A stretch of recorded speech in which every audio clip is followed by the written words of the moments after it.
Ça, c'est un projet qui m'excite bien gros. J'ai bien hâte de voir ça. On connaît le Royal Mount, hein, le centre d'achat Prout-Prout. Il y a du Gucci, du Vuitton, du Saint-Laurent. Puis tu te demandes, puis c'est tout le temps vide, là aussi, parce que tu te demandes c'est qui va acheter des sacs à 3 000 piastres. Et là, ben, on nous annonce pour février, entre février et juin 2027, un premier centre commercial uniquement dédié aux produits de seconde main. Je disais avant la pause des vêtements, mais ça peut être des meubles, ça peut être n'importe quoi. Des produits seconde main. Est-ce que tu t'en achètes des produits seconde main? Oui, entre autres sur les différentes plateformes, c'est une belle façon d'économiser. Puis, tu sais, je veux dire, il y a beaucoup d'items qui peuvent avoir une deuxième vie. Tu sais, c'est pas parce que ça matche plus nécessairement dans ton décor que ça matche pas dans celui de quelqu'un d'autre. Oui. Là, tu sais, donc, des meubles, des vêtements, oui. aussi des cravates seconde main. Puis, je trouve que c'est une extraordinaire idée. On en parle avec Myriam Forget-Charland, qui est conseillère principale en communication et relations publiques chez Tricentris, parce que c'est justement Tricentris qui va ouvrir ce centre commercial-là. Bonjour, Myriam Forget-Charland. Bien, bonjour à vous tous. Bonjour. Donc, ça, c'est une idée qui arrive de la Suède. Ça existe en Suède, ce genre de centres commerciaux-là. Exactement. Il y a le centre d'achat Retuna en Suède qui est exclusivement dédié au réemploi. On est allé rencontrer la direction là-bas, on a visité le centre d'achat et on a décidé d'adapter le concept pour le Québec puis de faire le premier centre d'achat exclusivement dédié au réemploi en Amérique du Nord. Il va aussi être plus grand que Retuna, alors ça va en faire le plus grand au monde. Wow, le plus grand au monde, ça va ressembler à quoi? Ça va être grand comme quoi, là? On parle de 80 000 pieds carrés dédiés à des boutiques de réemploi. Alors, comme vous l'avez mentionné en début, en revenant de la pause, ça peut être autant des boutiques spécialisées dans les vêtements pour hommes, dans les chaussures, dans l'électronique, dans les électroménagers. Alors, les meubles, il peut y avoir des boutiques à même titre que quand on va magasiner dans un centre d'achat de neuf. Alors là, c'est des boutiques spécialisées, mais c'est uniquement du réemploi. Wow! Ben, tu sais, as-tu besoin d'acheter une ceinture neuve, là, une ceinture usagée, là, une cravate, il là? y a plein d'items qu'on peut... Moi, j'ai plein de vestons chez oui. moi qui sont des vestons que je suis allé dans des friperies, là, j'ai acheté ça dans les friperies. Myriam, sur la messagerie texte, on nous demande la différence avec un marché aux puces. C'est vraiment ici, en fait, on va viser des organismes, des entreprises d'économie sociale. Alors, ça va vraiment être dans des boutiques, comme un centre d'achat. Alors, ce sera pas un peu un concept de grande vente de garage ouverte. Okay. Alors, des locaux avec lesquels aussi on va offrir une stabilité pour les 20 prochaines années à ces entreprises-là qui vont venir s'installer dans le centre d'achat pour contrer l'inflation des loyers, tout ça. Alors, on veut vraiment mais inviter ces entreprises, ces organismes-là à venir se centraliser, de tout venir se mettre ensemble dans un même lieu. OK, ça, c'est comme, mettons, je sais pas, Renaissance ou le Village des Valeurs, des trucs comme ça? Oui, ben si Renaissance voulait avoir une boutique dans le centre d'achat, Renaissance pourrait avoir une boutique dans le centre d'achat. C'est vraiment, contrairement à Renaissance où qu'on a tout sous le même toit, avec des sections un peu comme une épicerie, qu'on a des sections de ci et de ça, là, on va vraiment y aller en boutique séparée. Wow! Et il va y avoir des espaces de travail où on va organiser des ateliers, par exemple, pour apprendre à réparer ses vêtements, réparer ses meubles, oui. ou encore, oui, des appareils électroniques, puis tout ça. C'est génial, ça.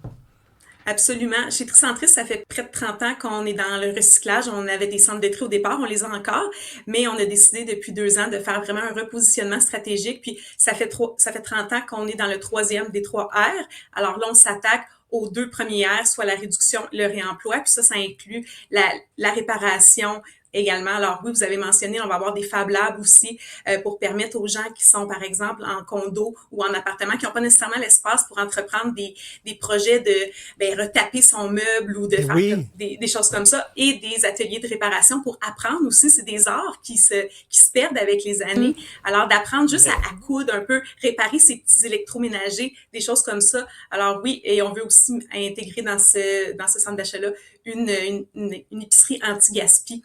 Alors pour sauver, réutiliser les rejets d'épicerie qui sont proches de passer date, ou un peu, on en voit de plus en plus des concepts comme ça. Fait que c'est vraiment, vous savez, d'ici une quinzaine d'années, 50% de nos sites d'enfouissement vont avoir atteint leur capacité maximale. Alors, il faut vraiment qu'on change notre façon de consommer. Alors, au lieu de acheter, jeter, il faut qu'on pense à réutiliser, réparer et tout ça. Ben, réparer, je veux dire, ma mère faisait ça, repriser des bas, par exemple, des chaussettes, là, quand leur tête sortait du bas, là. Oui. Elle reprisait. Aujourd'hui, si tu fais pas ça, ça s'est complètement perdu. Tu rajettes une autre paire de bas au lieu de répéter. C'est niaiseux, là, je veux dire. Stéphanie, on a reçu des messages? Ben, sur le texto, encore une fois, on nous demande le pourcentage d'usure. Ça va ressembler à quoi des items qu'on va retrouver? Ça dépend vraiment parce que nous, ce qu'on fait, c'est on ne crée pas des nouvelles boutiques. On invite vraiment des organismes qui existent déjà à venir s'installer dans le centre d'achat. Alors, ça dépend toujours des particularités de chaque entreprise. Si c'est une entreprise qui fait du surcyclage, par exemple, avec des cravates, qui va faire des foulards avec ça, ou tout ça, fait que ça dépend vraiment de chaque direction, comment que l'entreprise fonctionne. Oui. Ben, j'imagine qu'il y a eu des études de marché parce que vous dites que ça va être le plus grand au monde. C'est que si vous ouvrez vraiment une grande surface, c'est que les études que Tricentris a faites démontrent que les gens sont prêts à ça, là. Exactement. On s'est vraiment inspiré du succès de Rituna, qui sont installés depuis plus de 10 ans. Et ce qu'ils ont démontré en Suède, c'est non seulement il y a une réponse, les gens sont au rendez-vous, ils se déplacent de très loin pour venir voir ce centre d'achat-là, mais ils ont aussi démontré que c'est viable au bout de ces 10 années-là. Alors, c'est vraiment un concept qu'on espère que les gens vont accueillir ici, puis qui vont être au rendez-vous également. Et dans le stationnement du centre commercial, ça va être seulement des autos usagés qui vont pouvoir aller dans le stationnement ou quoi?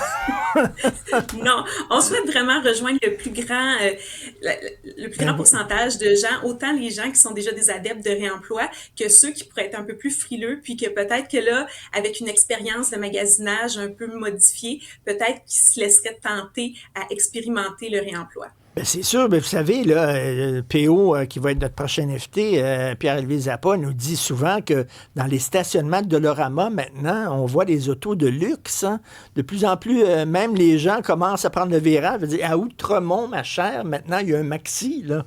Même les gens qui gagnent bien leur vie font attention.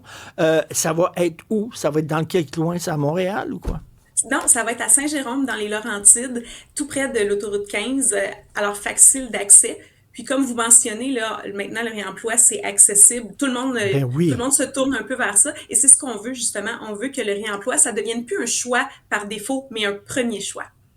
Les vieux meubles qu'on retape un peu, c'est un peu vintage et tout ça, c'est super beau. Là. Les gens font même pas de différence. Ils rentrent, puis une fois que c'est bien retapé, ils n'ont aucune idée que c'est un vieux meuble et tout ça. Je trouve que c'est une excellente idée. Alors, ça vient de la Suède. Est-ce qu'il va y avoir, il va y avoir un restaurant dans cette place-là où on va pouvoir manger? Des boulettes. Des petites boulettes? Il va y avoir, en effet, on veut que les gens puissent manger sur place. Alors, encore là, ça va être dans le concept de réemploi, pas de la nourriture qui a déjà été mangée, mais de réutiliser des surplus ou des fois des fruits et légumes qui ont été rejetés parce qu'ils n'étaient pas aux standards de beauté, tout ça. Alors, on veut justement maximiser les ressources. Tu sais, des filles qui sont tannées de leur chum, ils vont pouvoir même aller le déposer là. Ben, tu ris, mais on a un auditeur qui a dit « Je suis un mari usagé. Est-ce que je peux y aller? » C'est excellent. Je vais en parler à notre conseil d'administration. Ben écoutez, saluez les gens de Tricentris. Je trouve que c'est vraiment formidable comme projet. Myriam Forget-Charland, qui est conseillère principale en communication et relations publiques chez Tricentris. Bonne journée. Ben, merci beaucoup. Vous viendrez nous visiter. Ouais, oui. C'est sûr.